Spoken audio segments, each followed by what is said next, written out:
C'est votre percée pour votre futur.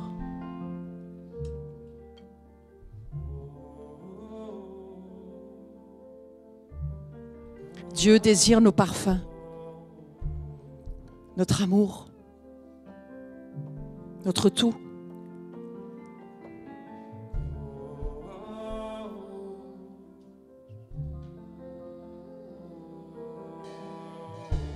Et le Seigneur vient nous aider à ouvrir les profondeurs de nos cœurs qui sont encore fermés.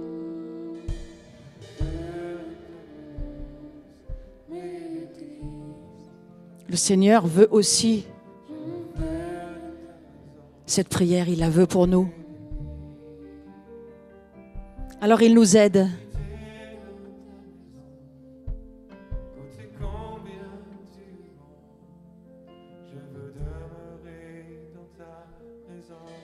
Alors il est en train d'ébranler toutes choses, même les murs de l'église, les murs de ton cœur, il est en train de les ébranler.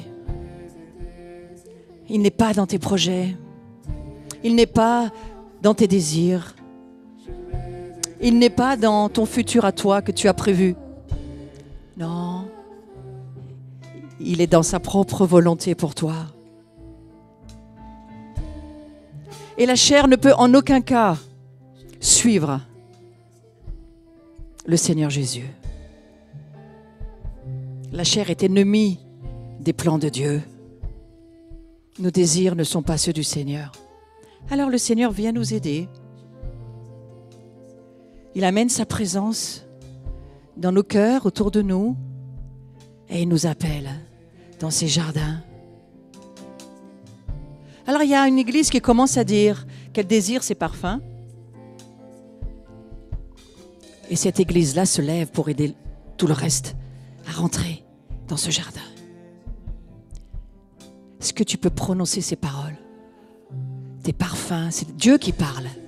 Il dit, tes parfums, France, je les désire, je les ai tellement désirés. Alors parlons cette parole de la part de Dieu et parlons à la terre de notre nation, à la terre du cœur de notre nation. De la part de Dieu, prophétisons. Tes parfums, France, je les ai désirés et je les désire encore.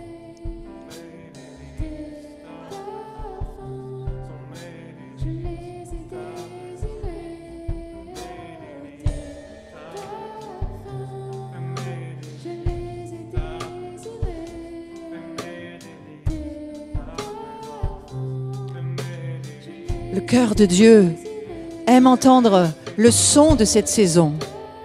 Le son de cette saison pour notre nation, c'est d'apprendre à entrer dans la maison du vin et de comprendre qu'est-ce que ça veut dire. Alors il nous aide. Merci beaucoup pour la louange, merci beaucoup. Epsiba, tu es mon plaisir. La France est le plaisir de Dieu. L'Europe est le plaisir de Dieu. Les nations sont le plaisir de Dieu. Mais avant tout, Israël est le plaisir de Dieu. Amen. Merci beaucoup. Nous allons continuer sans interruption vers ce sujet, une percée pour notre futur. Oui, nous avons besoin de faire des percées. Vous avez remarqué que nous vivons dans un cycle de saison, quoi qu'il en soit. Et nous sortons d'un hiver assez long du reste. Nous entrons dans un printemps qui semble être un peu freiné par un hiver qui va revenir quelques jours, mais cela fait partie du monde spirituel. Chaque percée est combattue par l'ennemi. Et tu sais, l'hiver va recombattre le printemps qui arrive. Et s'il pouvait faire mourir tous les bourgeons et tout détruire, l'ennemi, mais c'est la question qui se pose. Et nous prions, mais il n'y a pas moyen. Il n'y a pas moyen. Le printemps vient, il est déjà là, il va faire son explosion. Vous savez que l'année du paix, c'est l'année de l'explosion. Il va faire une explosion cette année, ce parfum, nous le croyons. Et je voudrais juste vous poser une question. Quel est le nouveau son de la nouvelle ère?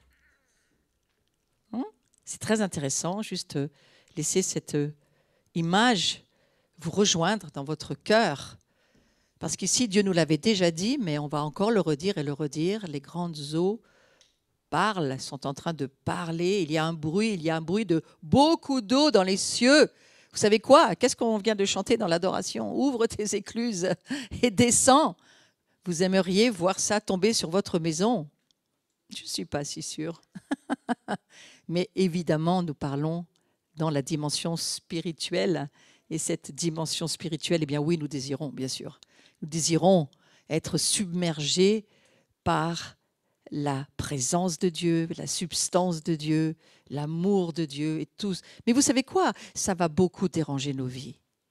Et il me semble que Dieu a été très gentil avec l'Église jusqu'à présent, mais il y a quelque chose qui va être bougé par Dieu. Les lignes vont être bougées.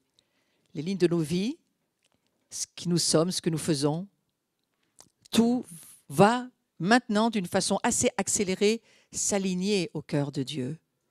Et il me semble que comme nous tardons un petit peu trop au niveau de l'Église, eh bien le Seigneur accélère les choses, il bouscule certaines choses.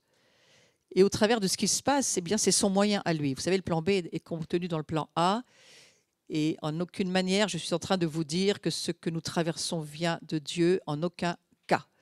Mais ce qui se passe est, quoi qu'il en soit, ce que j'appelle la synergie de l'erreur, c'est-à-dire que dans ce qu'il se passe, il y a forcément Dieu en contrôle de toutes choses. Le diable ne fait que ce que Dieu lui laisse faire. Donc, quelque part, vous voyez, ce sont des grandes eaux que nous entendons, que nous allons réentendre beaucoup de fois, parce qu'il y a évidemment un réveil qui vient, et ce réveil mondial des nations, prophétisé dans la parole de Dieu, il commence à faire beaucoup de bruit dans ceux qui ont une oreille spirituelle. Et nous commençons à l'entendre, ce son de la nouvelle ère. Et Dieu a dit que c'était le bruit des grandes eaux. Ça ne vous rappelle pas quelque chose? Nous quittons Pâques, là. Nous sommes dans la résurrection, quels que soient les calendriers. Et quelque part, eh bien, nous allons vers où? Vers Pentecôte, Shavuot, la fête de Shavuot. C'est quoi? Actes chapitre 1, verset 8. Ils ont entendu un bruit qui est descendu sur eux, une puissance nucléaire. Autant je crois qu'il a fallu une puissance nucléaire pour ressusciter Jésus. Et telle une fusée qui démarrait, si vous avez déjà vu des fusées démarrer, moi ça me parle bien de la puissance nucléaire de la résurrection, et la fusée monte. Maintenant, pour recevoir l'Esprit Saint, c'est dans l'autre sens, mais c'est la même chose. Quand il fallait que ces navettes reviennent sur Terre, eh bien, vous voyez, il y a tout un chemin, une percée à faire pour que ça puisse atterrir sur la Terre. Alors, oui, on a souvent cette image de l'échelle de Jacob, gentiment, très paisible, avec des anges qui montent, qui descendent. Je ne suis pas sûre que c'est toujours comme ça que ça se passe. Il y a un deuxième ciel, il ne faut pas l'oublier. En tous les cas, regardez dans cette saison, ouvrez vos yeux spirituels, bien sûr, alors que Dieu pénètre dans l'atmosphère. Je crois qu'il y a à la fois besoin d'une révélation dans la pénétration vers les cieux, mais nous avons aussi besoin d'une révélation pour la pénétration des cieux sur la terre. Et ce sont deux facteurs très différents, mais très communs en termes de force, de dynamique, de puissance. Eh bien, Jésus mourra sur la croix, il meurt sur la croix pour que nous puissions recevoir un petit vent léger, vous croyez? Non, non, non, une puissance nucléaire. C'est juste qu'on n'a pas compris. Mais nous avons reçu une puissance nucléaire, divine, la même puissance qui a ressuscité Jésus, la même puissance qui a créé le monde et les galaxies, vit chez vous. Alors il y a une crainte de Dieu qui s'installe, et il y a peut-être aussi une espèce de...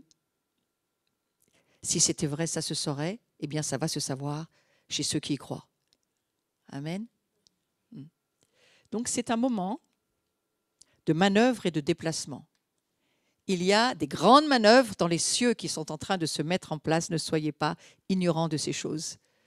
Nous ne sommes pas en train d'attendre sur notre chaise qu'un petit Jésus revienne. Ça ne sera pas comme la première fois et en aucune manière n'y ressemblera. Il y a quelque chose qui vient, et il y a des grandes manœuvres de déplacement dans le monde céleste. Et je crois que sur la terre, Dieu est en train de mettre un coup de pied dans tout ce qui gêne ses plans.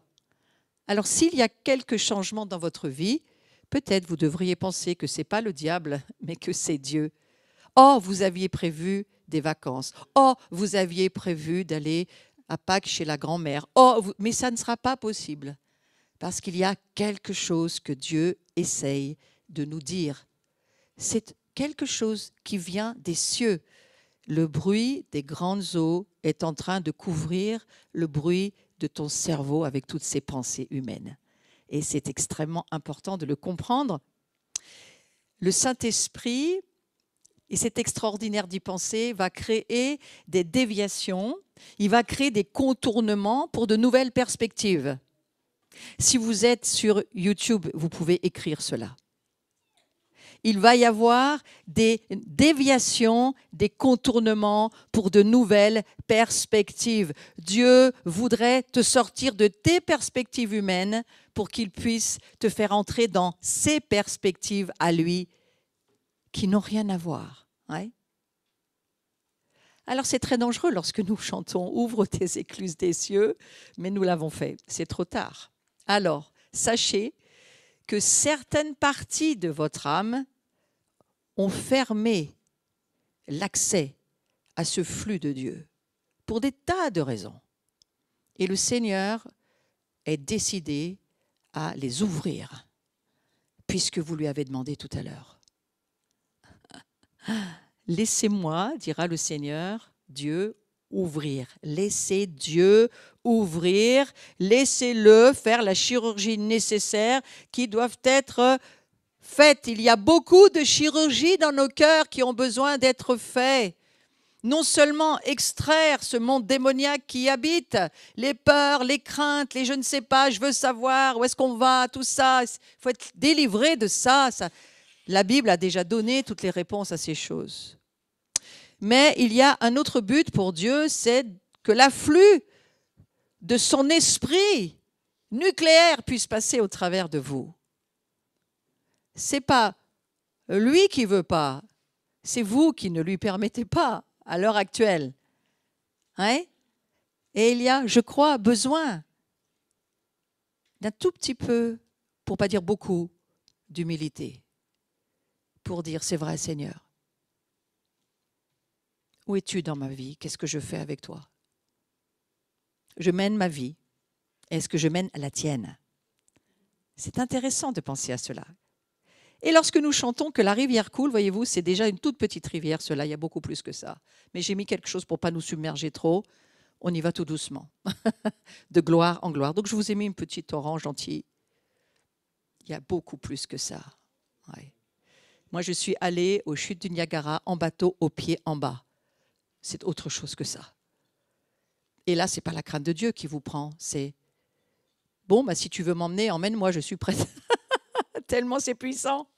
Dieu dit « Non, pas moyen, je te fais juste comprendre qui je suis, tu ne me connais pas. Mais voilà, je veux me révéler à toi sans te mettre de la peur. Non, mais te mettre de la foi et de la confiance. » C'est ça que Dieu veut nous faire comprendre. C'est toujours la même chose. Nous voyons une image. Et est-ce que nous voyons tout ce qui se détruit ou est-ce que nous voyons le chemin que cette rivière permet pour que derrière on puisse passer? Tout dépend comment vous lisez l'image. Alors, soyez positifs, les lunettes prophétiques sont toujours positives. Est-ce que tu peux entendre, est-ce que tu peux ressentir ce grondement qui va briser tout ce qui gêne le passage de l'Esprit de Dieu dans ta vie, dans ton âme, dans ton corps? Est-ce que tu peux ressentir ce grondement? Moi, je le ressens depuis que nous l'avons vécu ici, en présentiel, dans cette salle. Et je remarque que ce matin, le Seigneur est revenu nous dire « Je suis dans les grandes manœuvres, dans mes cieux. Et est-ce que la terre est prête à recevoir mes grandes manœuvres? Est-ce que ceux qui se disent prophétiques comprennent ce qui se passe? Est-ce que vous êtes prêts à saisir qu'il y a des armées en manœuvre sur la terre qui arrivent en vrai présentiel, des hommes et des femmes oints qui ont cette puissance nucléaire en eux et qui vont s'assembler, se mettre ensemble. Il est en train de mettre ces nations ensemble. Il est en train de réunir l'Europe. Il est en train de réunir des triangulaires dans le monde entier. Des manœuvres se font sur la terre parce que Dieu est en manœuvre pour son retour. Mais avant son retour, il y a autre chose dans le cœur de Dieu. La moisson, sa famille. Et il ne reviendra pas sans ça. J'avais presque envie de vous dire « Oyez, oyez ». Est-ce que vous avez entendu ? Qui emmène tout ce qui est familier au loin? Qui fait bouger tout ce qui ne bougerait jamais en nous? Nous nous enfermons dans des petits plans que nous pensons être bons, mais Dieu a du meilleur pour nous. Est-ce que nous le croyons? Alors Dieu a dit que le nouveau son de la nouvelle ère était le bruit de beaucoup d'eau, de nombreuses eaux, de grandes eaux, c'est la même chose. Et il a dit que le son qui sort de son peuple à travers la terre fait ce bruit. La terre entière va faire du bruit. C'est le temps de sortir tout ce qui fait du bruit dans vos maisons. Et lorsque vous adorez Dieu, faites du bruit. Désolé pour les appartements, mais faites ça 2 jours. C'est mieux que le marteau-piqueur, pour certains. C'est le son de nombreuses eaux. Et nous allons faire une déclaration extrêmement importante ce matin sur nos vies, sur nos âmes, mais aussi sur notre nation. On va déclarer que les barrages doivent être abattus. On a plein de barrages autour de chez nous, prions, spirituellement parlant. Il y a beaucoup de barrages, mais peut-être nous aurons un signe de ce qui se passe aujourd'hui dans l'actualité. Nous allons suivre ce qui se passe. Mais nous déclarons cette parole, que les barrages doivent être abattus. Les barrages de nos âmes, les barrages de nos cœurs, les barrages dans nos pensées, les barrages dans nos émotions, les barrages dans notre volonté, doivent être abattus. C'est le son de nombreuses eaux, le son des plus hautes louanges, le son de son huile d'onction qui coule de son peuple à travers la terre. Donc nous allons pouvoir libérer ces barrages alors que nous louons Dieu dans des hautes louanges, alors que nous adorons Dieu dans des hautes montées. La montée des psaumes, ça me fait souvent penser à ça lorsqu'on vit la Pâque. On monte avec les psaumes. Et qu'est-ce qu'on est en train de faire? Eh bien, on élève ce qui se passe et nous allons voir que Dieu va travailler au travers du son que nous allons lever sur notre nation. Et tout à l'heure, on va continuer encore à faire monter ces grandes eaux, ces louanges hautes. Parce que ça fait quoi? À la fois, il y a le son de l'eau, mais il y a aussi le son de l'huile. Et l'huile coule, et le vin coule, et ça produit des destructions massives des plans de l'ennemi. C'est merveilleux de penser à cela. La terre entière va faire un bruit. La terre entière, dont la France, va faire un bruit.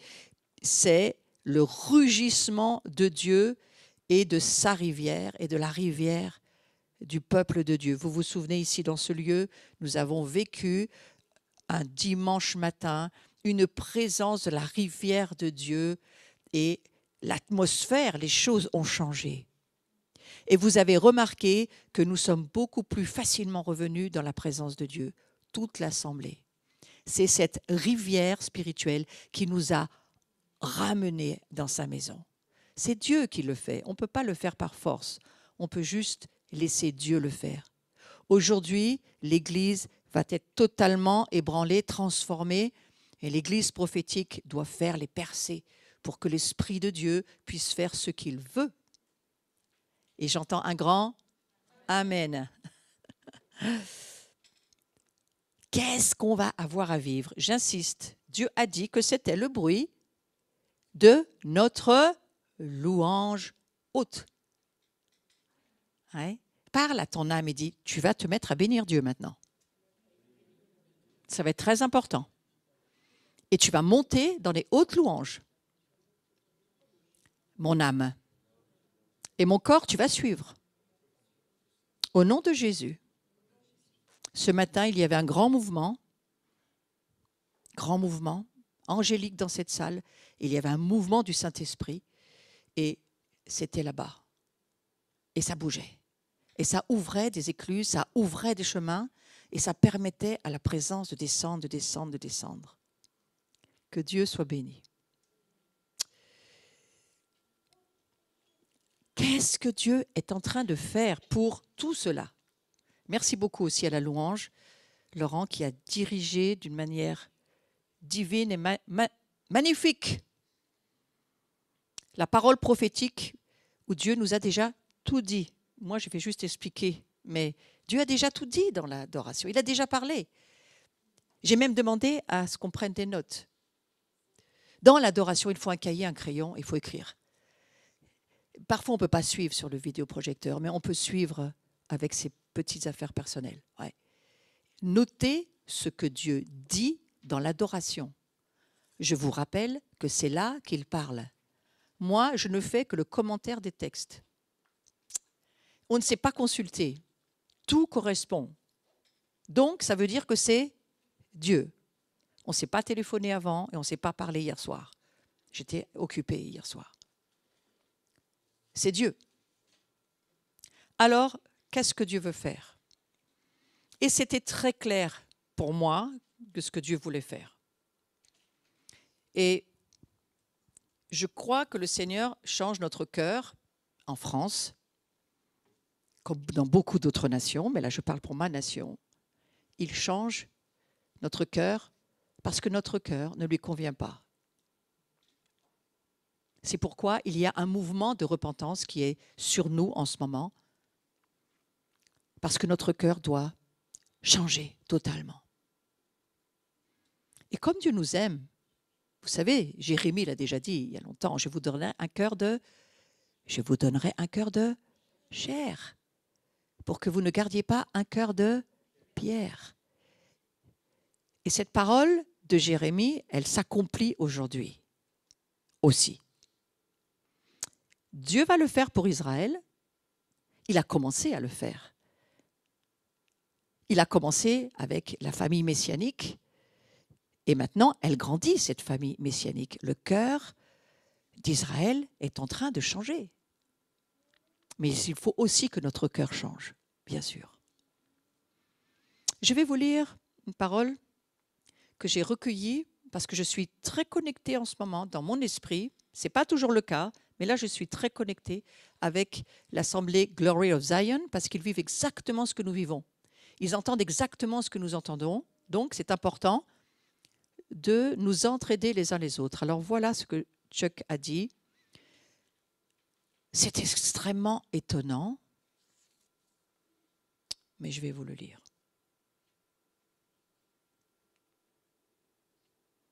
Le Seigneur est en train de mettre un nouveau flux cardiaque à travers nous. Et dans cette assemblée, il y a même des manifestations humaines qui ont été vécues, qui, pour moi, je l'avais compris à l'époque, étaient des signes prophétiques. Mais dans ce cas-là, on ne touche pas, parce que ce n'est pas parce que Dieu fait quelque chose qu'il faut le dire au moment où ça se passe. Il faut demander au Seigneur la saison et quand et comment. Sinon, on ne touche pas au signe prophétique qui est mis de côté en attendant que Dieu reparle. Et maintenant, c'est l'heure de le dire.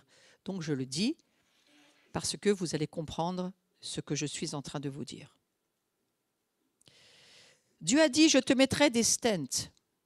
Vous allez comprendre ce que c'est. Ton cœur est devenu froid, il est devenu faible, et j'entends le Seigneur dire, non seulement je mettrai des dérivations en toi, mais je mettrai des ballons en toi, et ces ballons vont vous faire monter à cet endroit où vous entendez clairement. J'ai même vu, quand on parlait des eaux qui coulent, que ces ballons vont éclater en toi, provoquant une inondation à travers toi. Le Seigneur dit, sachez ceci, vous avez besoin d'un cœur pour traverser les murs de briques dressées contre vous. Je l'ai remis en français. Nous avons besoin d'un cœur pour traverser les obstacles dressés contre nous. Quelle est l'intention de Dieu? Que nous soyons sa sacrificature, que nous soyons sa famille, que nous soyons ses enfants, mais que nous soyons surtout sel et lumière sur la terre. Or, le sel ne sale plus, la lumière n'éclaire plus. Et le Seigneur dit, je vais changer les choses. Donc, Dieu crée un nouveau cœur en chacun d'entre nous. Et il est en train de le faire. Alors, je vais juste vous dire que le but de tout ceci, c'est pour que nous ayons une grande force pour traverser, je n'ai pas dit quoi, chacun va réfléchir, traverser les temps qui sont devant nous, traverser les circonstances de ta vie, traverser ce que tu as à traverser dans la saison dans laquelle tu te trouves. Mais il va te falloir de la force cardiaque. Et ça m'a rappelé tellement une parole de David Wilkerson, donnée il y a plus de 30-40 ans. Dans la vision de la fin des temps, il a écrit un magnifique livre qui est ancien maintenant, mais toujours juste selon moi. Et David Wilkerson dit ceci: beaucoup de personnes vont perdre l'âme de terreur et vont mourir de peur. Donc c'est quoi? De quoi on parle? D'un arrêt cardiaque. Et je me suis dit, Seigneur, nous, il n'y a pas moyen, on ne va pas mourir d'un arrêt cardiaque. Alors, gardons ceci dans notre pensée. Donc j'ai pris ces deux images pour nous expliquer ce qu'est un stent. Un stent est un ballon non ouvert sur la partie à gauche tout en haut, c'est écrit, sont avancés à travers la lésion rétrécie. Vous voyez, les parties de nos cœurs qui se sont rétrécies, eh bien, il y a un stent qui est mis avec un ballon à l'intérieur et le ballon, il est gonflé, ce qui ouvre le stent et qui permet d'élargir la zone rétrécie. Et le ballon, il est retiré et le stent reste en place et il maintient le vaisseau élargi. Et le Seigneur m'a vraiment parlé clairement en me disant, c'est ce que je suis en train de faire dans l'Église. Et pour parler d'une personne, je ne vais pas la nommer, mais qui a vécu 2 fois ces choses, la personne m'a dit, la première fois, elle m'a dit, j'ai été anesthésiée la première fois, c'était supportable. La deuxième, il a fallu revenir et réarranger le stent en mettant d'autres, mais je n'étais pas anesthésiée, pas pour la piqûre, mais au moment où ils sont venus pour intervenir, je n'étais pas anesthésiée. Et je peux vous dire que c'était très douloureux. Est-ce que vous ne pensez pas que Jésus sur la croix, c'était pas douloureux? Est-ce que vous avez saisi le cœur de l'agneau immolé, un homme parfaitement homme, qui vient sur la terre pour dire aux hommes, je vais vous permettre d'avoir un nouveau cœur. Mais l'humanité n'entend pas le prix du sacrifice. Et la France, pour laquelle nous prions, que nous aimons, que Jésus aime, avec un grand chérissement, parce qu'il l'a choisi en dernier pour révéler son cœur, va passer par des moments difficiles. C'est que pour ceux qui veulent. Dieu n'oblige personne. Moi, je ne suis pas un prophète de malheur, mais je suis un prophète réaliste. Donc, là, dans la partie d'aujourd'hui, à la fois l'apostolat que le Seigneur me confie, mais le prophétique qu'il me confie, nous avons responsabilité à parler la droiture, la justice, la vérité, c'est le trône de Dieu. L'heure n'est plus à la distraction sur Netflix ou sur les films. Pour ceux qui veulent devenir le canal pour la puissance nucléaire de Dieu. Certains ont l'onction, d'autres ne l'auront pas. Parce que c'est le prix que Dieu nous demande. Mais vous voyez, ce cœur, Dieu n'a jamais changé ses plans ni notre destinée de Français. Notre destinée, c'est de libérer la miséricorde, la grâce, dans la vérité, à ceux qui ne connaissent pas Jésus. Combien de gens autour de vous, au travers de vous, ont entendu parler de Jésus depuis 1 mois?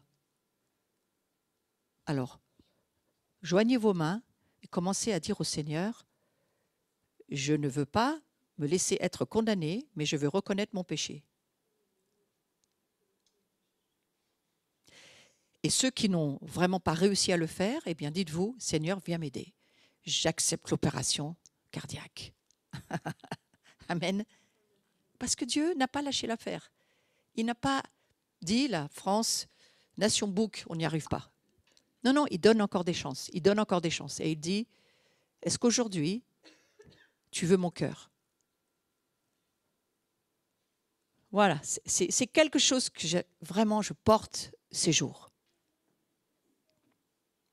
Et le chemin sur lequel nous marchons est un chemin de grâce. Nous devons être extrêmement prudents sur nos paroles, libérés sur nos amis comme nos ennemis l'amour de Dieu, et très attentifs à de plus en plus laisser passer le flux.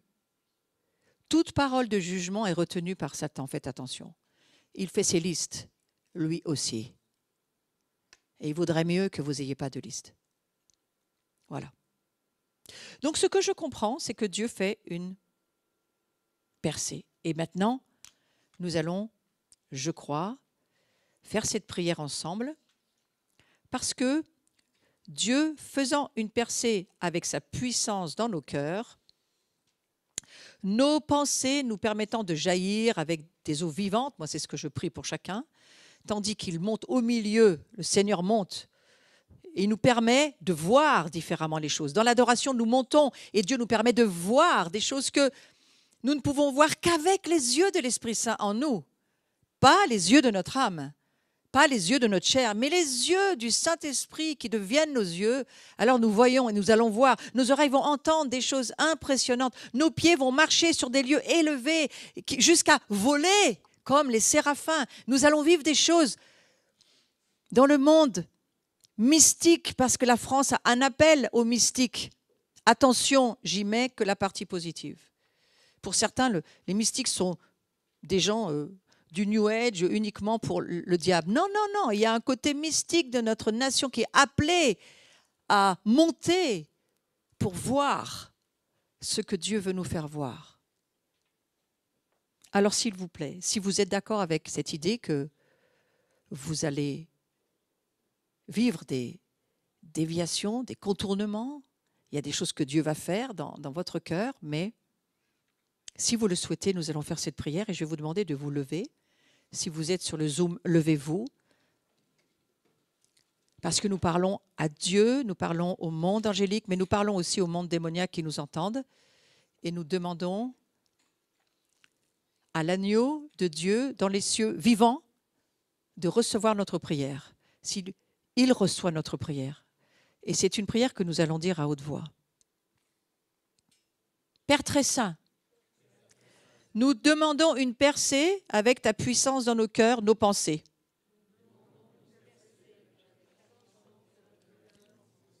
Nous permettant de jaillir comme des fleuves d'eau vive. Nous permettant de voir et de percevoir différemment. Nous permettant d'entendre plus clairement la voix de l'Esprit. Nous permettant de marcher dans les lieux plus élevés. Nous permettant de prophétiser. Nous te remercions, Père très saint, au nom de ton Fils, Yeshua, d'accueillir ta parole dans ton sanctuaire céleste, et d'accorder notre prière. Accorde-nous notre prière. Amen. Vous pouvez vous asseoir. Alors j'ai beaucoup pensé, en allant sur ce sujet, à la sacrificature royale de la race de Melchisédek. Et j'ai beaucoup pensé au texte d'Ésaïe 6.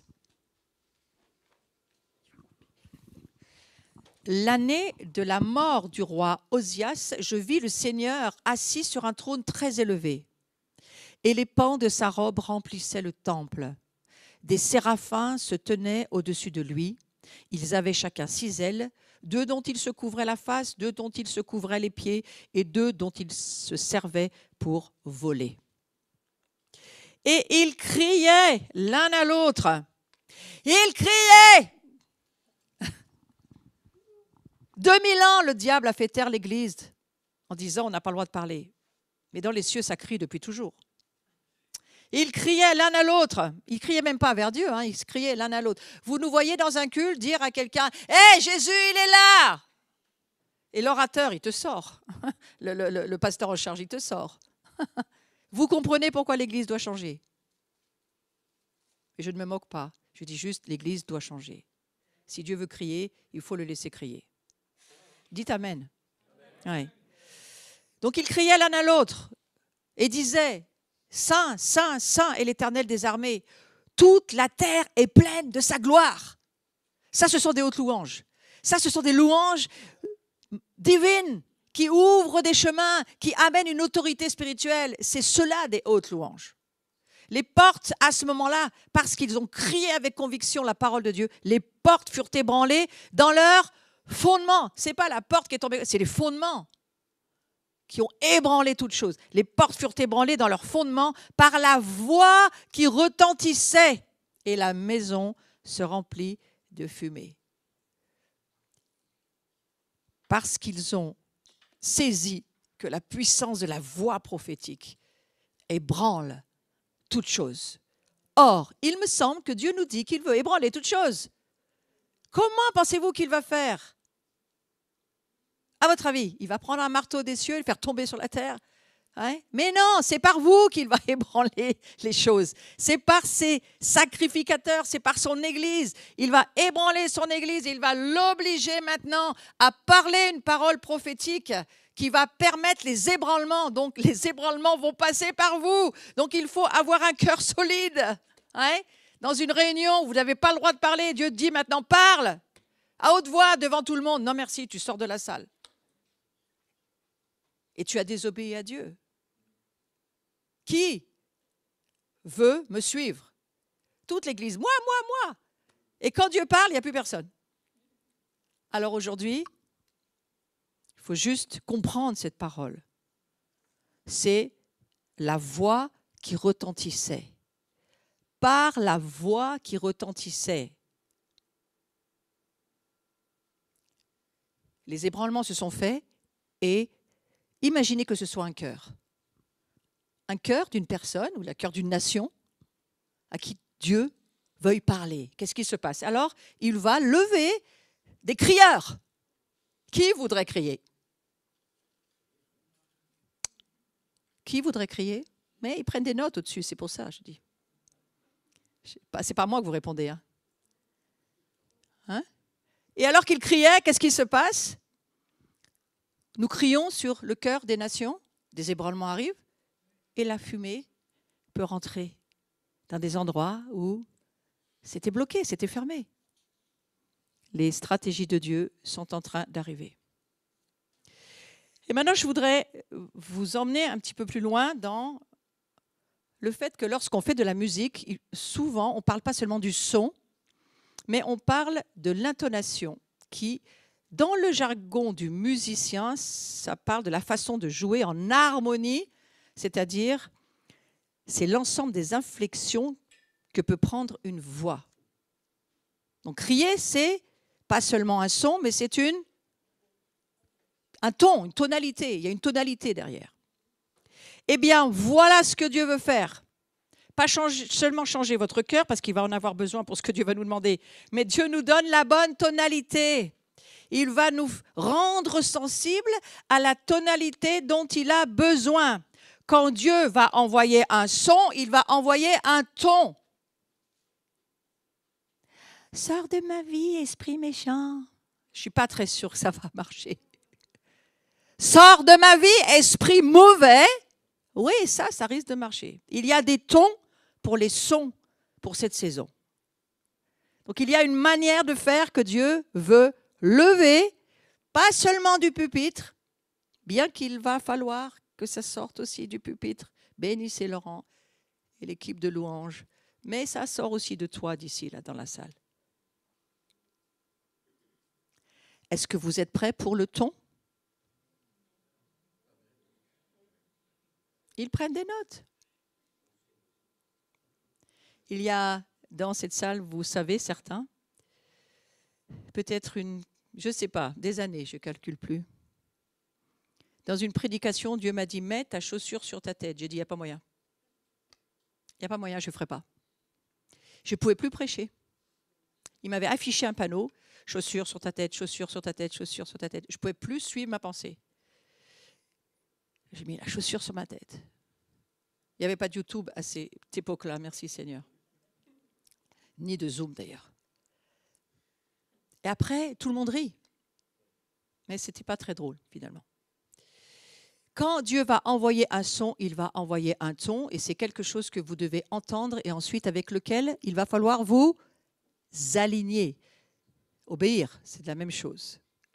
L'intonation ne pouvait se faire qu'en étant à l'écoute. Vous ne pouvez pas entendre la tonalité tant que vous n'entendez pas le son. Vous devez d'abord entendre le son, la parole de Dieu, ce qui se passe dans les cieux, et ensuite vous devez prendre la tonalité. Lorsque nous adorons Dieu avec un leadership qui dirige, vous devez suivre le son et vous devez suivre le ton. Et lorsque vous êtes en charge de quelque chose, vous devez faire attention à cela, le son et le ton. Ça va en même temps. Donc c'est ce que Dieu est en train de nous dire. C'est comme si vous ne pouvez pas jouer en harmonie jusqu'à ce que vous écoutiez réellement ce qui se passe autour de vous et puis vous vous pliez à l'harmonie générale.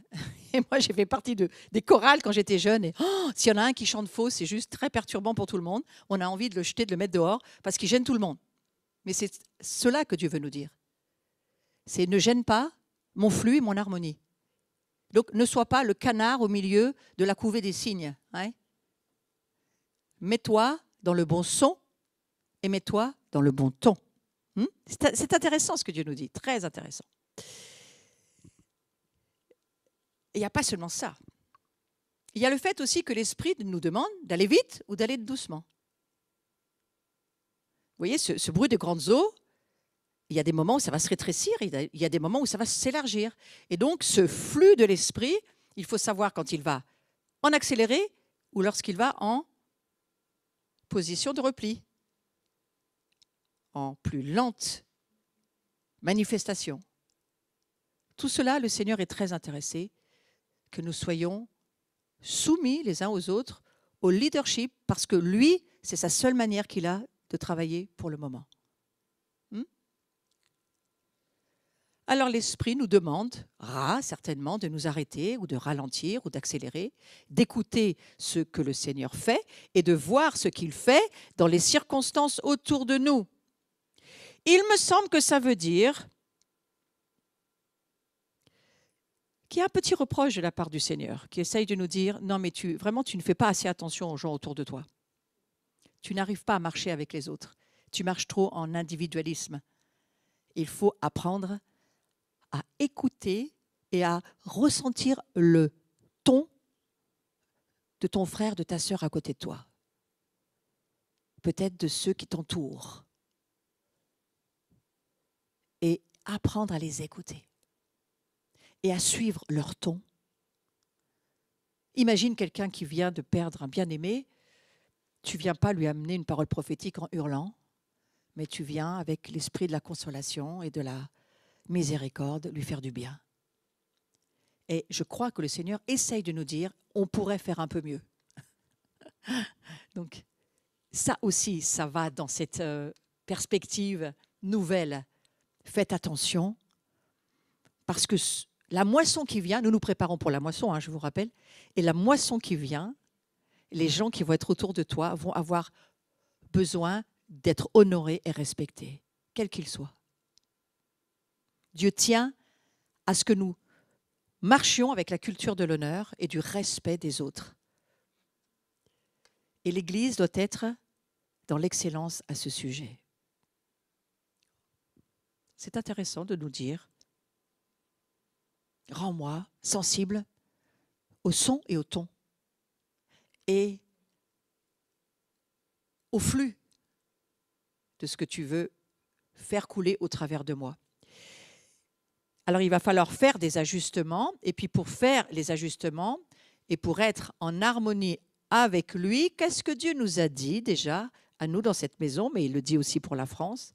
Dieu nous a dit qu'il va élargir les coutures de notre manteau. Donc, il va réajuster nos manteaux, il va réajuster ce qui nous revêt, et il va changer certainement certains vêtements pour qu'ils soient mieux adaptés dans la saison qui vient. Donc, attendons-nous à cela. Ouais, c'est important de le savoir parce que ces changements de couture, c'est pour l'harmonie dans la maison. Ce n'est pas tant pour vous, mais c'est plus pour l'harmonie d'être en alignement ajusté par rapport à ce que veut faire l'Esprit Saint. De plus, nous sommes en train de vivre un rassemblement pour nous assembler, la fameuse prière de Jean 17, la prière sacerdotale dont Jésus nous a dit qu'il fallait vraiment la prier. Soyez un, ce n'est pas soyez seulement dans l'unité, ça c'est le premier pas, mais soyez un, ça veut dire devenez le même manteau, ayez les mêmes coutures et travaillez ensemble. Donc ça, évidemment, on est en train aussi de l'apprendre.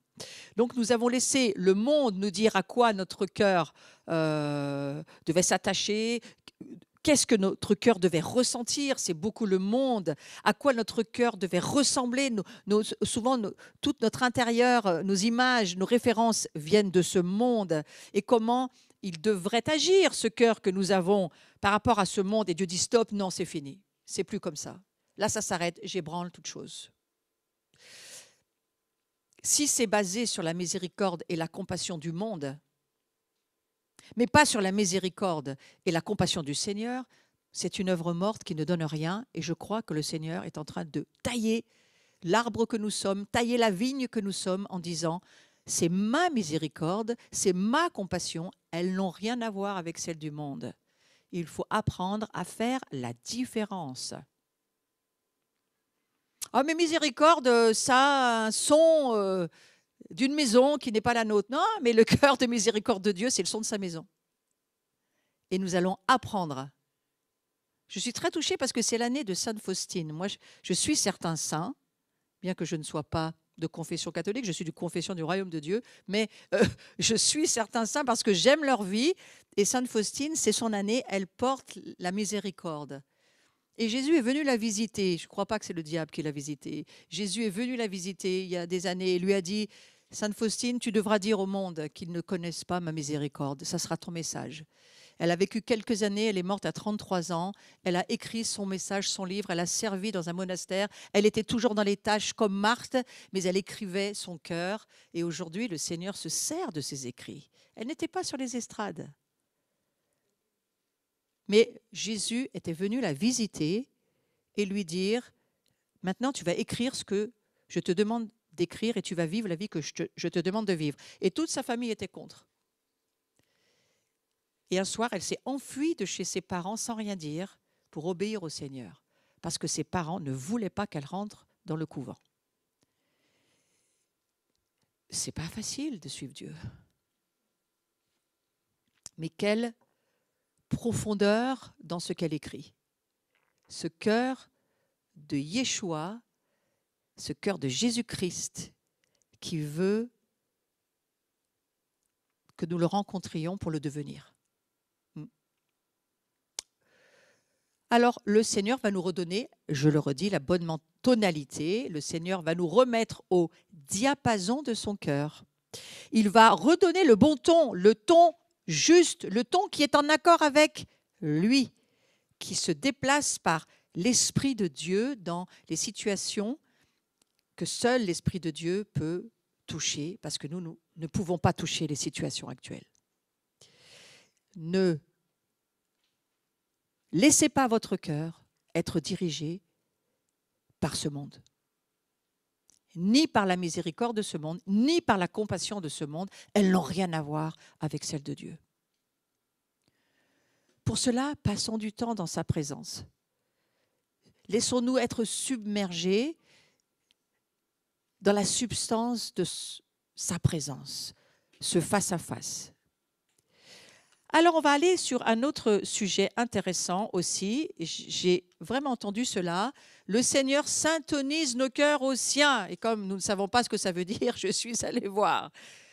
En électronique, c'est des circuits en syntonie. Ce sont des circuits accordés sur la même longueur d'onde. Donc, c'est d'être sur la même longueur d'onde.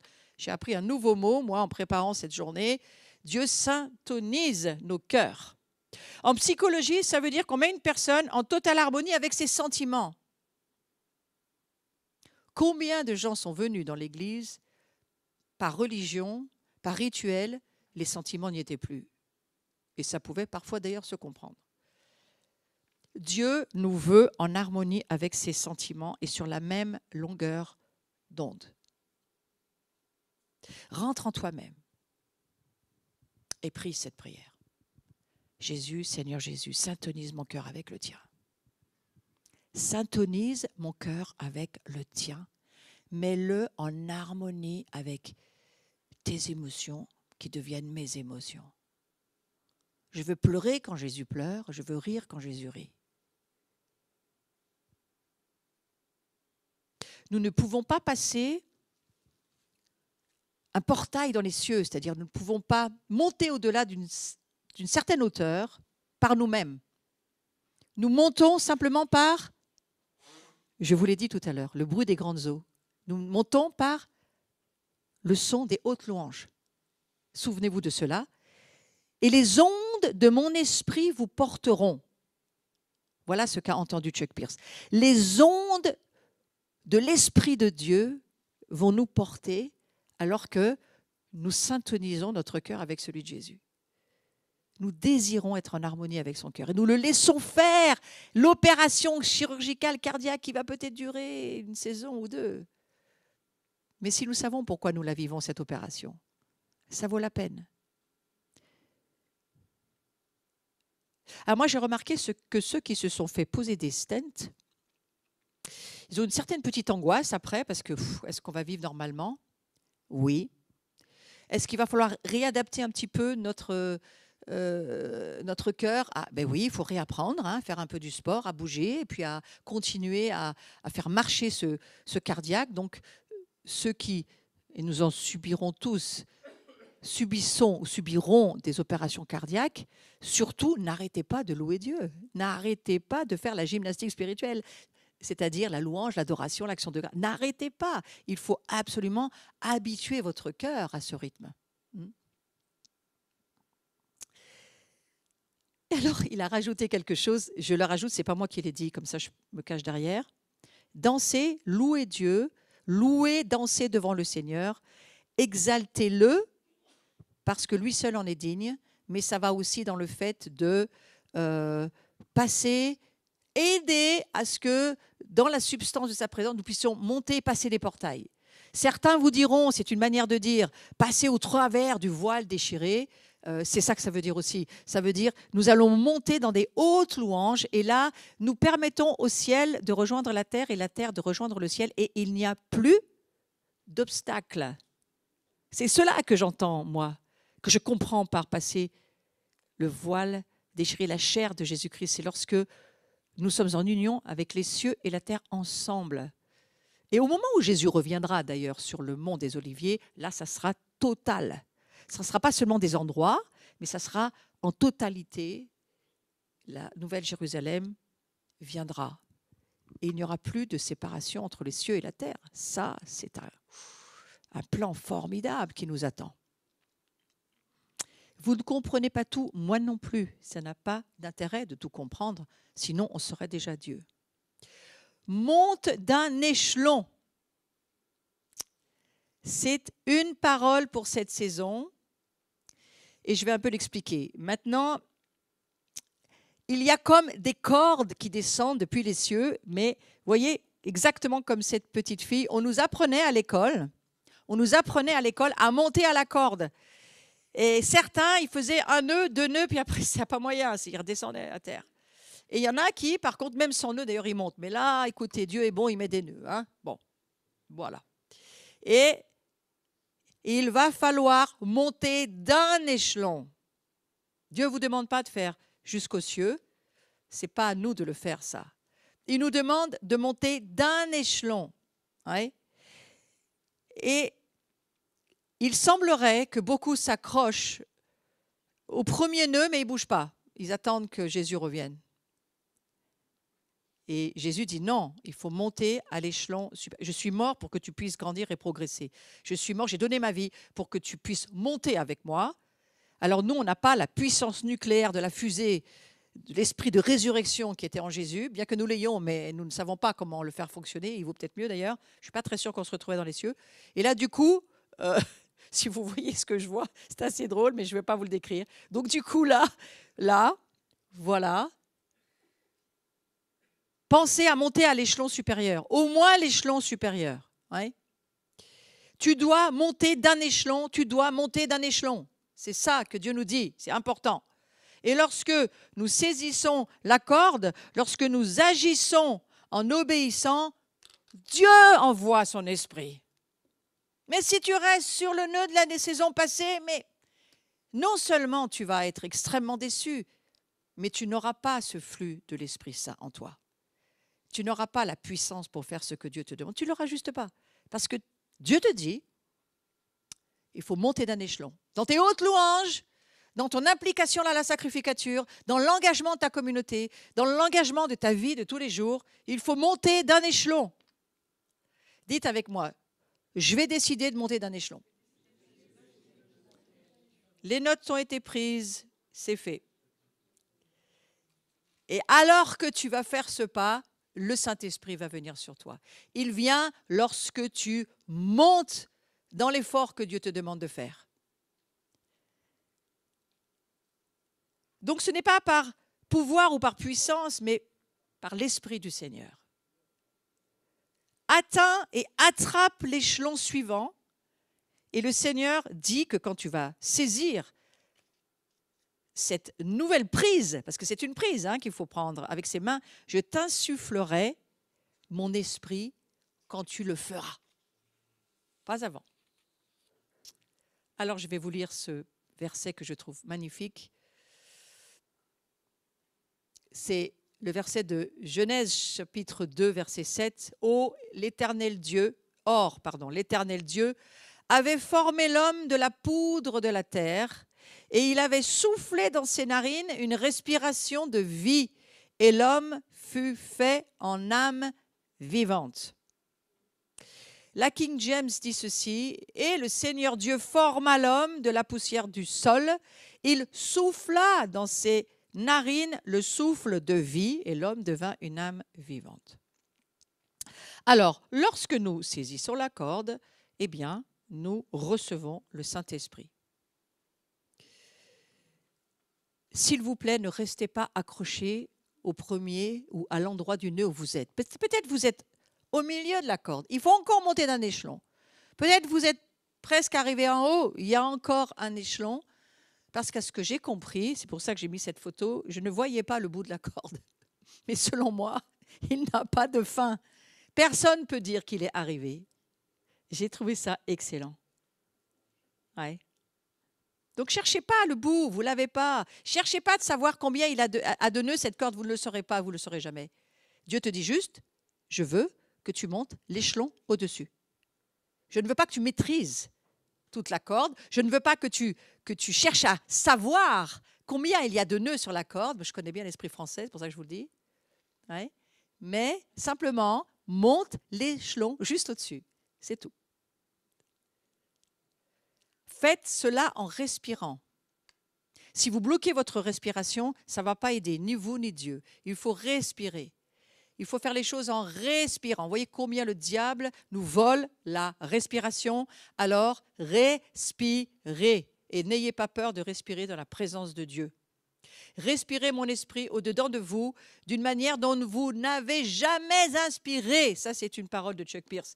Vous devez respirer cette saison parce que c'est le moment de respirer. Quand le diable essaye de vous dire de ne pas le faire, eh bien justement, c'est qu'il faut le faire. Voilà. Donc, ne vous empêchez pas de respirer. Alors, nous y allons. Inspirez à nouveau, puis soulevez-vous une fois de plus. Vous montrez et vous tiendrez. Pourquoi? Parce que c'est Dieu qui vous tient. Ce n'est pas vous qui montez. Vous n'avez pas la force de monter. Vous avez juste la force d'obéir. Je vous le redis, vous n'avez pas la force de monter. Vous avez seulement la force, la volonté d'obéir, de décider d'obéir. Et alors que vous allez commencer, il y a combien de choses que j'ai fait dans ma vie, ce n'était pas possible. Il y a des choses, ce n'était juste pas possible. Je parle de manière physique, des sommets que j'ai gravis. Maintenant, je me dirais, peut-être que j'arriverai un peu mieux. Donc, ils ne me le demandent plus. Mais quand j'avais pas du tout d'entraînement physique, ce qui n'est plus le cas aujourd'hui, j'ai fait des montées de montagnes, mais ce n'était pas possible. C'est juste parce que j'ai fait un pas et j'ai continué parce que Dieu est bon. Parce qu'il voulait que j'arrive en haut, parce que sinon, je ne serais pas arrivé. Je le sais, combien je le sais ça.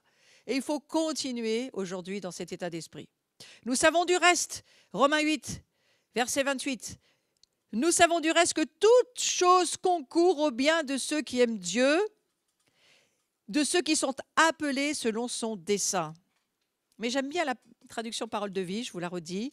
Nous savons encore une chose, et j'aime bien mieux cette traduction-là. Dieu fait tout pour le bien de ceux qui ont de l'amour pour lui. Dieu fait tout pour le bien. Ce n'est pas toute chose qui concourt, parce que ça, pour moi, ça ne veut pas dire grand-chose. C'est Dieu fait tout pour le bien de ceux qui ont de l'amour pour lui. Ceux-là, il les a appelés à monter l'échelon supérieur. Le verset, il dit, il les a appelés selon son projet.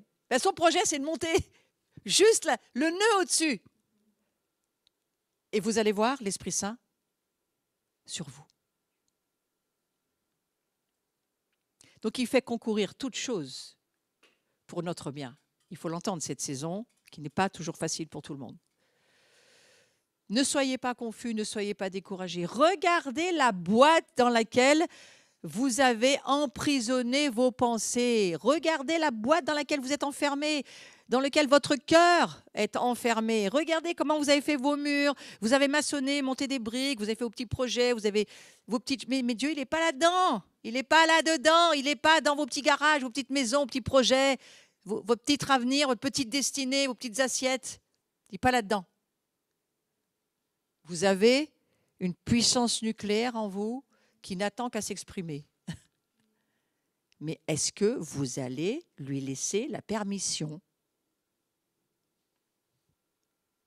C'est marrant, je n'entends pas de oui, mais j'espère qu'il y en a quelques-uns dans les cœurs. Débarrassez-vous de vos boîtes. Débarrassez-vous de ce qui vous enferme.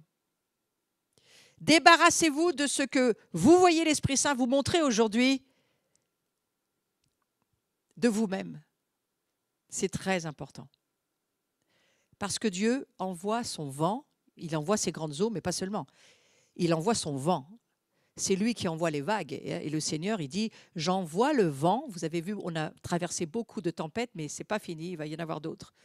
Et c'est ce vent qui va remuer les vagues. Donc Dieu travaille avec le vent et avec les grandes eaux. Et au travers de ça, il va faire passer ce qu'il veut faire passer dans notre cœur. Souvenez-vous, il y a ces stents, il y a ces ballons qui sont retirés une fois que les stents sont mis, mais ensuite les ballons vont exploser dans le corps spirituel que nous sommes et notre cœur va voir vivre des explosions de Dieu en nous. Explosion de joie, explosion de paix, explosion de puissance pour la guérison, explosion pour un tas de choses. Le son et le ton, souvenez-vous, le son, le ton vont ensemble. Ouais. Alors là, je bénis Dieu pour ce qu'il m'a dit. Vous allez voir. Waouh, Dieu va faire basculer le bateau. Et oui, c'est le bateau de ton cœur et c'est le bateau de ta communauté, le bateau de l'Église. Tout est en train de changer, tout est en train... Et là, je vous promets qu'il y en a un qui est passé dans l'eau, là. Je le vois. Ce fameux rafting, vous vous souvenez, dont Dieu a dit à la communauté, vous allez maintenant apprendre à fonctionner autrement. Oui.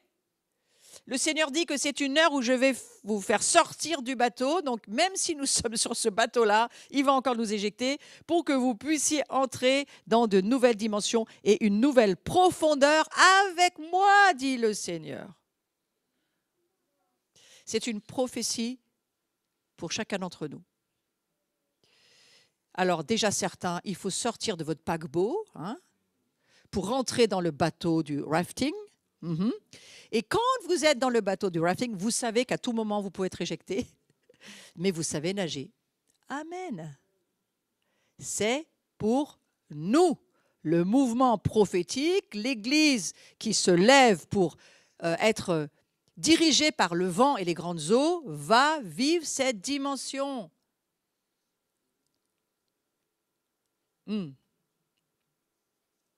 Qui fait basculer le bateau ? Ce n'est pas le diable. Souvenez-vous, ce n'est pas le diable. Lorsque vous allez essayer d'en rattraper un il va falloir dire, poussez-le, allez, va avec le Saint-Esprit. Rattrapez pas tout ce que vous pensez être en danger, parce que Dieu nous met en danger pour qu'on compte sur lui, pas sur nous. Faites pas cette erreur. Rattrapez pas tous ceux que Dieu est en train d'éjecter du bateau, mais priez pour eux qu'ils reviennent à un moment donné dans le bateau. Une année aussi de combat pour respirer. Je l'ai déjà dit tout à l'heure, je veux relire cette parole. C'est une parole de Chuck. Dieu envoie un vent, j'envoie un nouveau souffle. Je permets aux vagues de renverser tous les bateaux qui se sont réfugiés dans le port de la médiocrité. Je te dis, prépare-toi, le vent est sur le point de souffler. Si vous n'êtes pas dans la victoire, ce n'est pas la fin. Donnez un coup de pied à cette fin et recommencez. Donnez un coup de pied à vos fins. J'ai tout raté. Donne un coup de pied à ton tout raté et recommence. Personne ne t'oblige de croire que tu as tout raté à part toi. Et le diable qui collabore avec ce genre de pensée. Donc attention, il y a ce temps où il faut sortir du port de la médiocrité. Des petits chants spontanés, on vient pour sa petite religion, on repart parce qu'on a pensé qu'on a fait notre... C'est fini, tout ça c'est terminé. Aujourd'hui, on va avoir, et ça m'a beaucoup parlé cette image, parce que là, il n'y a plus personne qui tombe. Là, ils sont bien coordonnés. Là, le bateau est en difficulté, mais il n'y a personne qui va sortir du bateau. Il y a quelque chose qui se passe. Retenez ces images, souvenez-vous, c'est ce vers quoi nous allons. Et nous allons avoir de grandes vagues contre nous, mais nous avons de plus grandes vagues avec nous. Donc, c'est quand même formidable de le savoir. Donc, nous sommes dans un temps pour se réaligner avec lui, pour devenir une toute nouvelle expression sur la terre. Est-ce que vous êtes prêts d'être une nouvelle expression ? C'était très bien la saison passée. Dieu ne reproche rien. Il dit juste, moi, maintenant, je fais autre chose qui vient avec moi. Qui passe du paquebot France, qui n'existe plus d'ailleurs, je crois, au rafting. Ils prennent des notes. Qui veut passer dans ce sport ? Waouh, c'est pour tout le monde. Vous savez ça, c'est un temps pour se réaligner, donner naissance. C'est la Pâque. Nous sommes en train de sortir de la Pâque. L'esprit de résurrection veut venir sur ceux qui veulent le vivre, mais il y a bien sûr des conditions. Voilà. C'est l'heure où Dieu appelle ses fils et ses filles parce que Dieu sait, mais là il appelle son peuple à donner naissance. Mais Dieu sait que de donner naissance, ça fait bouger l'esprit. Or, l'intercession, c'est donner naissance. Lorsque nous montons dans les hautes louanges et que nous commençons à laisser l'Esprit Saint prendre nos âmes, nos corps, avec notre esprit, l'Esprit de Dieu bien sûr, nous prendre et que nous puissions vivre une intercession prophétique, l'intercession prophétique va parfois jusqu'à vivre les douleurs de l'accouchement. Moi, je me souviens, quand le CD que nous avons sorti de la chambre d'accouchement, le CD, c'est comment le titre ? Ouvre les portes. En plus, ça tombe bien, ouvre les portes. Moi, je me souviens de ce CD Ouvre les portes où nous avions plusieurs personnes, dont 2 à terre en train d'accoucher dans l'intercession prophétique et on a poussé, et le bébé est sorti. 6 mois après, le CD était fait. Mais c'était un miracle, c'était impossible. D'ailleurs, c'est l'heure pour ce CD. C'est l'heure, lorsque nous allons lever les sons et le ton de ce CD, des portes spirituelles vont s'ouvrir. Mais bien sûr, nous faisons toujours les choses trop tôt, mais Dieu les ramène. Donc, nous voulons être un instrument. Vous savez que le mot instrument, le mot arme, c'est la même chose au niveau grec. Nous voulons être cette arme de choix. Dans les grandes manœuvres, moi, je veux être une arme de choix. Je ne sais pas vous laquelle, mais moi, j'ai mon idée. Je veux être une arme de choix et demander à Dieu, mais quelle arme je suis pour toi dans tes grandes manœuvres sur la terre et dans les cieux. Donc, non seulement il faut se réaligner avec lui pour devenir une nouvelle expression, mais je nous encourage à vouloir être une arme de choix. C'est le temps de l'encouragement. Soyez pas découragés, on a tout pour être encouragés. Et le Seigneur nous dit qu'il veut qu'on sache que nous avons un avenir et une espérance. Moi, c'est ce que j'ai prêché à Paris Tout est possible, le vendredi soir de Shabbat. Nous avons un avenir et une espérance. Allez réécouter ce message, magnifique. Je me suis intéressée moi-même, très intéressant. Dieu nous dit qu'il a un avenir, il a une espérance, une destinée pour chacun de nous. Alors, je suis un peu déçue parce qu'en fait, la maison, elle porte un porte-voix et en fait, on ne le voit pas là. Mais on le voyait sur mon PowerPoint. La maison, elle parle en fait, parce que c'est ce que je voulais nous dire. Je veux que mon peuple s'encourage, dit Dieu. Nous devons nous encourager. Mettez votre main sur votre cœur et dites, je vais m'encourager moi-même jusqu'au rétablissement complet. Je veux m'encourager moi-même. Ouais. Je veux m'encourager moi-même. Tu ne peux pas encourager les autres si tu ne sais pas t'encourager toi-même. Ça commence par toi. Ça commence par toi. Encourage-toi. Si tu ne t'encourages pas, tu vas décourager les autres.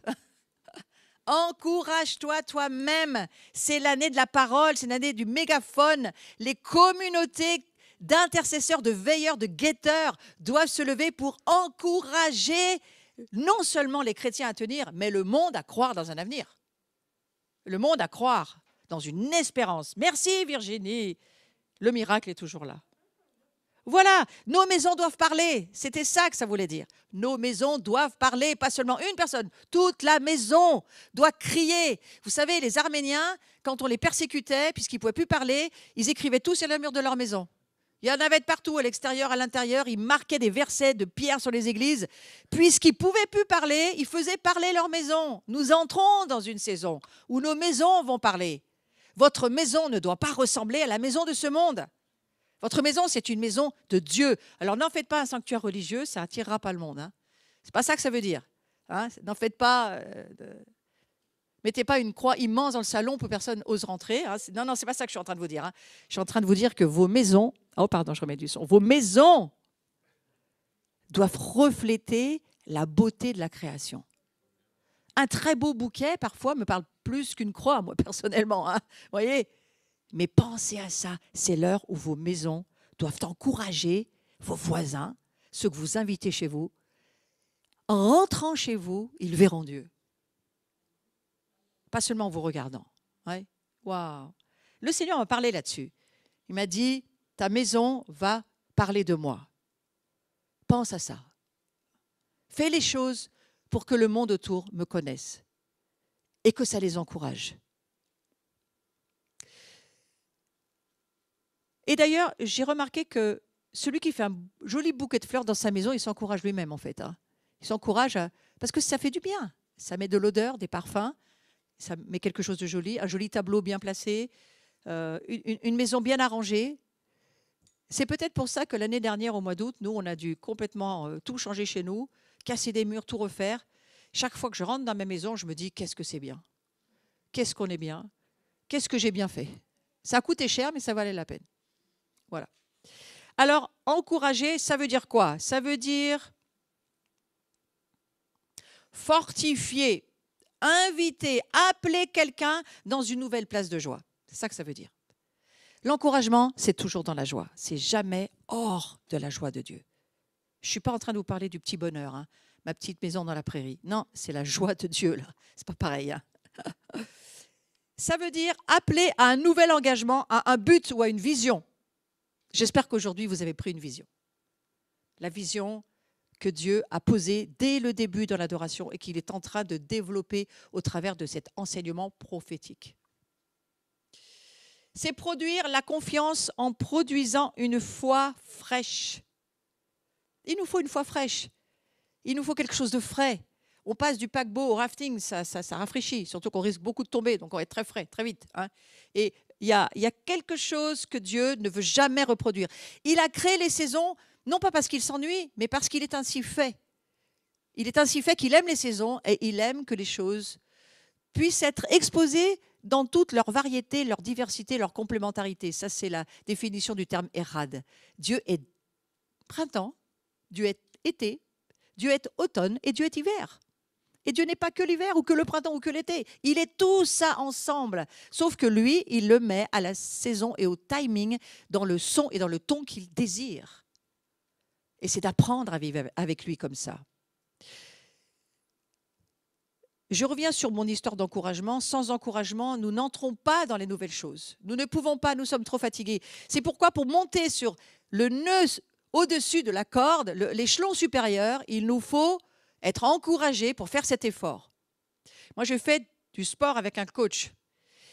Et je dis toujours au coach, coach, encourage-moi, là c'est difficile. Et il le fait, et il parle, et il y va, et je monte et je fais. Mais j'ai besoin du coach. J'ai besoin du son de sa voix, j'ai besoin de la tonalité, et j'ai besoin que des fois il me secoue en disant, mais non, mais là tu peux. L'encouragement permet de monter l'échelon. Donc je vous propose les uns les autres d'être un encouragement pour vous-même et pour les autres. Ça va beaucoup aider à traverser la saison. Alors l'encouragement, ça veut dire aussi, c'est un don spirituel. Certains ont le don d'être un encouragement pour l'Assemblée. Certains, c'est un manteau sur eux que tout le monde n'a pas, mais que...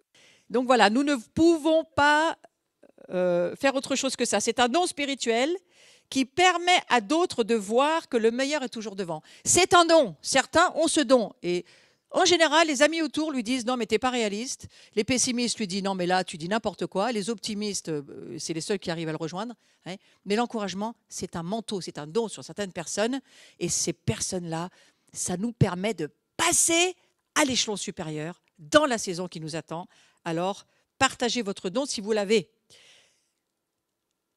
Nous ne pouvons pas perdre avec Jésus. Cette ère est liée à la voix qui sort de votre maison. Ce temps dans lequel nous venons d'entrer, il est lié à toute votre parole. Vous développez avec votre parole une possibilité au Saint-Esprit ou pas de venir et de produire au travers de vous ce que Dieu veut faire par son Esprit Saint. Et c'est extrêmement important de le comprendre. Nous sommes l'année de la parole. 5780, c'est le chiffre pour parole, mais le 1, c'est le Aleph, c'est le bœuf, c'est la force, c'est la puissance. Donc c'est une parole puissante, mégaphone. Et si vous voulez vous en souvenir, eh bien, accrochez une image d'un mégaphone sur votre frigo. Ouais, et commencez à parler aussi dans vos toilettes, là où vous allez tous les jours régulièrement, votre salle de bain. Mettez un mégaphone en image et commencez à dire, moi je vais déclarer que les grandes eaux, que l'huile de Dieu viennent sur nous pour que nous puissions monter à l'échelon au-dessus, moi et toute ma maison. Ça va beaucoup aider. En vous encourageant vous-même, vous établissez votre autorité pour le futur. C'est important de le redire. Je vais aller assez vite là-dessus, mais c'est quelques images que je veux vous montrer. Ce qui crée un marécage, c'est l'absence de courant. Alors, s'il n'y a plus de courant dans votre vie, c'est qu'il y a des marécages, des ratons laveurs ou je ne sais quoi, qui sont venus faire leur petit barrage. Hein. Le raton laveur étant pour moi là un ennemi, pas un ami. Hein. Et donc, c'est l'absence de courant. Il faut travailler à laisser Dieu déblayer le cours d'eau de son esprit qui veut traverser nos vies, mais qui ne peut pas parce qu'il y a trop d'obstacles. Ce qu'on appelle un embâcle, c'est ceci. J'y vais très vite, mais je voulais le mettre dans cet enseignement. Nous avons besoin du Saint-Esprit. Pourquoi? Lui peut enlever les embâcles que nous ne pouvons pas. Un embâcle, c'est ce qui gêne le cours d'eau dans les profondeurs, mais aussi dans la surface. Vous voyez, c'est des obstructions du cours d'eau. Et nous en avons en nous des obstructions. Et nous devons demander au Seigneur, au Saint-Esprit, Saint-Esprit, je veux que tu passes au travers de moi. Je veux que ton esprit me prenne. Je veux goûter à la substance, de la puissance de ta résurrection et voir que d'autres puissent aussi être guéris, délivrés, touchés, consolés, changés. Je ne veux pas vivre pour ce monde, pour mon petit salaire de chaque mois. Ça, c'est toi qui pourvois. Je veux vivre pour ton royaume, si vous êtes d'accord. Donc, s'il vous plaît, pensez que tout ça, ça doit être enlevé. L'année de la parole proclamée, je vais assez vite, mais je vais juste vous lire ces quelques paroles. L'année de la parole, révélation exprimée par des paroles humaines, par la voix et la vision. L'encouragement, c'est dans ce que l'on dit. J'aurais dû rajouter l'encouragement, je suis toujours sur l'encouragement. Ce sont des révélations, des paroles qui vont encourager, être exprimées par des paroles humaines, par la voix et par la vision. Donc Dieu va avoir besoin de vous. Et s'il y a des embâcles, s'il y a des obstructions dans votre cœur ou dans votre âme, vous ne donnerez pas ces paroles. Dieu ne vous le permettra pas du reste parce qu'elles ne seront pas dans le ton et dans le son et dans le ton de Dieu cette saison. C'est important de le comprendre. L'encouragement dans ce qu'on dit, puisque c'est l'année de la parole proclamée, révélations prophétiques qui peuvent exprimer le cœur et l'esprit de Dieu le Père et de votre esprit au ciel. Voilà ce qui peut encourager. Des révélations exprimées par nous, des révélations prophétiques qui expriment le cœur et l'esprit de Dieu. C'est important. La vie exprimée par l'exemple de Jésus. Relisez la vie de Jésus, relisez les évangiles, ne lisez pas que l'Ancien Testament, lisez les évangiles. Et alors que vous allez lire ce que Jésus vivait parfaitement homme avec le Saint-Esprit, ça va être extrêmement encourageant.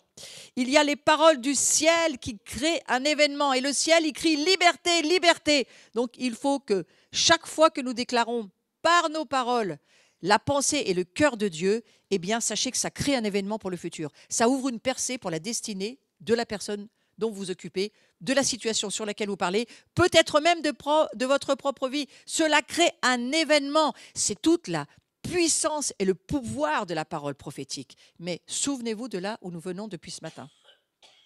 Votre message devient un témoignage de dépassement contre le blocus de l'ennemi.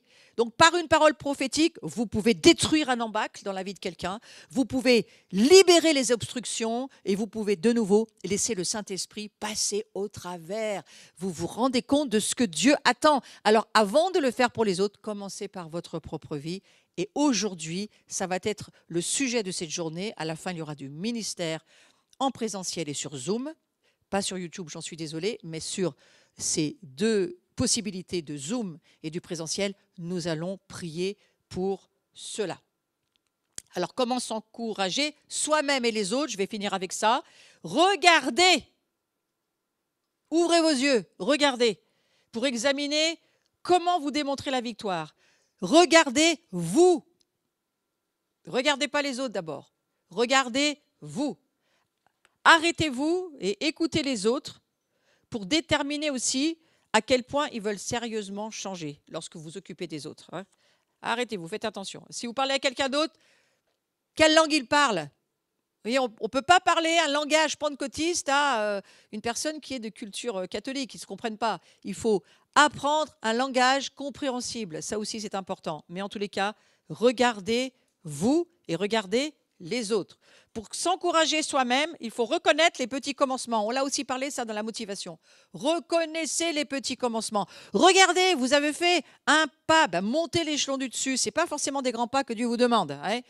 Donc, il faut vous encourager et reconnaître les petits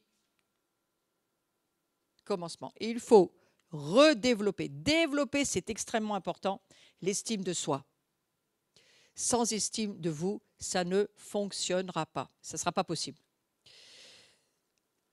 Réjouissez-vous. Ah oui, ça aussi, bien sûr. Hein. Alors, donnez-vous et donnez-leur des objectifs clés, réalistes, hein, à vous et aux autres. Hein. Il faut que vos objectifs soient réalistes. Hein. Vous ne pouvez pas vous-même créer vos propres plans. Je redis, c'est l'encouragement, quelque chose qui bien souvent vient de l'Esprit Saint, mais nous devons le décider nous-mêmes. Donnez-vous et donnez-leur des objectifs. Mais surtout ce dernier que j'aime beaucoup, réjouissez-vous du butin de la victoire.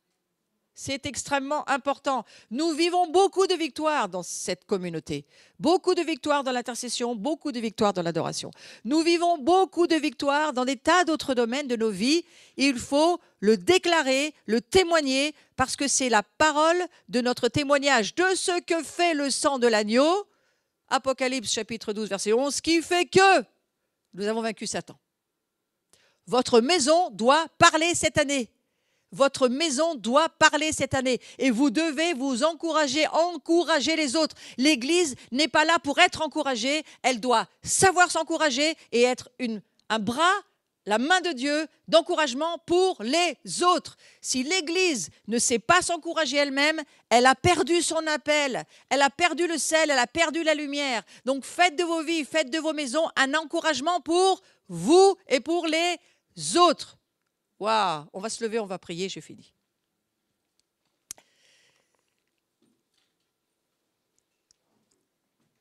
Faites attention à ne pas dire des choses à un moment inapproprié que l'ennemi va utiliser contre vous et les autres. Faites attention à vos paroles. Faites attention à tous vos jugements. Vous dites « je ne juge pas », vous jugez. Faites attention. Faites attention à ce qui sort de votre cœur. Nos cœurs sont rétrécis, mais Dieu va les élargir. Et maintenant, nous allons terminer par cette prière. Ah oui, j'ai déjà ça à vous dire. C'est une parole d'encouragement de la part de Dieu de dire « Je vais t'amener dans un endroit où tu vas expérimenter une gloire bien plus grande que jamais. Alors, considère la voie sur laquelle tu marches et regarde ton cœur où il en est, parce que Dieu, lui, il veut t'emmener dans une plus grande gloire. » C'est ça. Maintenant, nous allons faire cette prière. Lisons-la ensemble. Je vais m'encourager jusqu'à ce que j'ai tout récupéré. Je vais m'encourager dans la récupération, dans la liberté et dans ma prochaine étape. Je vais faire tout ce qui est nécessaire pour arriver à cet endroit, même en allant vers ceux qui sont amers envers moi. Des cellules de votre corps peuvent ne pas être à leur place, mais je vais les encourager à revenir en place. Nous allons redire cette parole pour notre corps local et pour l'Église universelle.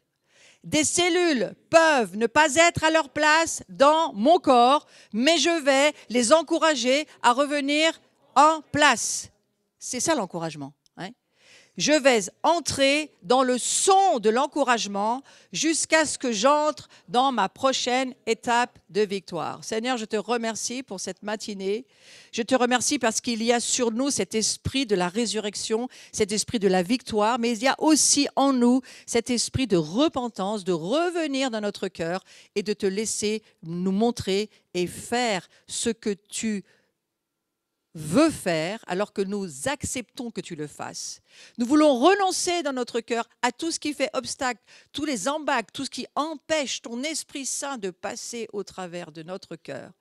Et nous te remercions que d'ici ce soir, notre cœur va avoir parcouru un chemin dans lequel tu libères par ta parole, par les images, les visions que nous recevons, par ce que tu nous dis au travers de ta parole proclamer, enseigner, qu'elle pénètre dans notre cœur et que nous puissions voir ce chemin se faire toute cette journée. Je te remercie, Seigneur, au nom de ton Fils Jésus-Christ qui donne sa vie pour nous, pour que nous puissions recevoir un nouveau cœur.